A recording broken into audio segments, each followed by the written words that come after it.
വാൽപ്പാറ അപകടത്തിൽ ഗുരുതരമായി പരിക്കേറ്റ് കോയമ്പത്തൂർ ആശുപത്രിയിൽ കഴിയുന്ന 3 പേരുടെ നില തൃപ്തികരമെന്ന് ബന്ധുക്കൾ. ടെമ്പോ ട്രാവലർ ഓടിച്ച ഡ്രൈവറുടെ മൊഴി എടുത്തേക്കും. ഡ്രൈവർക്ക് ഉള്ളിൽ നല്ല പരിക്കുണ്ടെന്ന് ബന്ധുക്കൾ പറഞ്ഞു. 3 പേരും ചികിത്സയിൽ കഴിയുന്ന കോയമ്പത്തൂർ മെഡിക്കൽ കോളേജിൽ നിന്നും ഞങ്ങളുടെ പ്രതിനിധി സന്തോഷ് സർലിംഗ് ചേരുന്നുണ്ട്.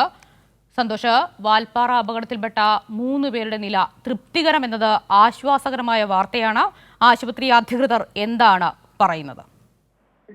ഇന്നലെ ഗുരുതരമായി പരിക്കേറ്റതിനെ തുടർന്നാണ് 3 പേരെയും കോയമ്പത്തൂർ മെഡിക്കൽ കോളേജ് ആശുപത്രിയിലേക്ക് നേരിട്ട് കൊണ്ടുവന്നത്.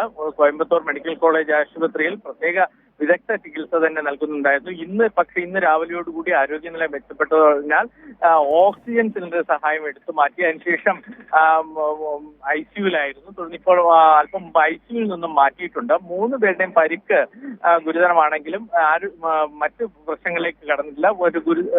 കാരണം നിലവിൽ ഡ്രൈവർ മുഹമ്മദ് വാഷിന് ആന്തരികമായുള്ള പരിക്കുകളാണ് ഉള്ളത്. അതെന്തായാലും ജീവൻ അപകടത്തിലാക്കുന്നതല്ല എന്നാണ് ഡോക്ടർമാർ ബന്ധുക്കളെ അറിയിച്ചിരിക്കുന്നത്. ബന്ധുക്കൾ ഇവരെ നേരിട്ട് കാണുകയും ചെയ്തു. 11 വയസ്സുകാരൻ ഹാഷിമും അവിടെ ഗുരുതരമായ ആരോഗ്യസ്ഥിതി തുടർന്ന് അവിടെ ആശുപത്രിയിൽ പ്രവേശിക്കപ്പെട്ടിരുന്നു. ഹാഷിമിന് അരയ്ക്ക് താഴെ ചലനശേഷിയിൽ എന്തെങ്കിലും പ്രശ്നമുണ്ടാകുമോ എന്നൊരു ആശങ്ക ഡോക്ടർമാർ അറിയിച്ചിരുന്നെങ്കിൽ പോലും ഇപ്പോൾ ആ സാഹചര്യവും മറികടന്നിരിക്കുകയാണ് എന്നാണ് അറിയിച്ചിരിക്കുന്നത്. ഹാഷിമിന്റെ അമ്മ ഈ അപകടത്തിൽ മരിച്ചിരുന്ന സ്കൂളിലെ ആയയാണ്. അതുകൂടാതെ ആ സ്കൂളിന്റെ ബസ് ഡ്രൈവർ നൌഷാദും വാരിയല് ഒടിഞ്ഞ് ഉള്ളിലേക്ക് കയറിയിരുന്നു. അത് ഗുരുതരമായിരുന്നെങ്കിൽ പോലും ചെറിയ സർജറികൾ മാത്രം വേണ്ടി വന്നു. അതിനുശേഷവും അദ്ദേഹത്തെയും വാർഡിലേക്ക് മാറ്റിയിട്ടുണ്ട്. ശരി, കോയമ്പത്തൂർ ആശുപത്രിയിലെ വിവരങ്ങളാണ് സന്തോഷ് സർലിംഗ് പങ്കുവച്ചത്.